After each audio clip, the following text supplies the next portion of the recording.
Ravel's Piano Concerto in G comes out of Paris in 1932, the height of jazz craze there. Josephine Baker was at her best, and the concert music coming out of the United States that was most influential in Europe was George Gershwin's.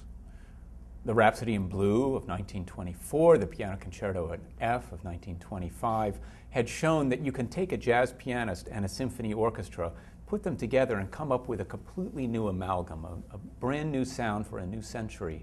Maurice Ravel in Paris was as interested in this as anybody in the world.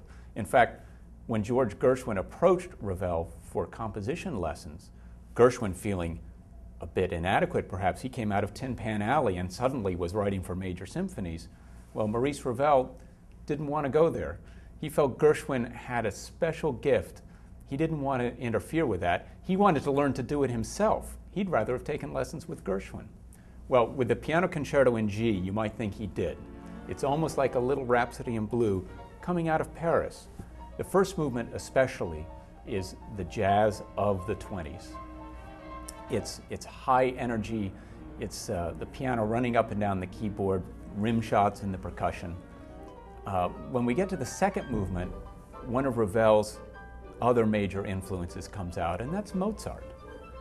You'd think that Mozart had wandered into a cafe there in Montmartre and sat down at the piano and just started improvising a slow theme.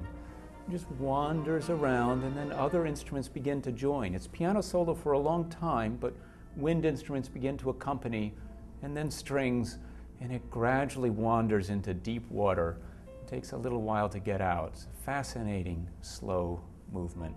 But when the third movement hits, it's back to the circus. The piano is just off and running. Wind instruments are just sort of shrieking, trying to keep up with the piano. Eventually the strings begin going nuts. It's a very fun finish to a typically jazz age piece.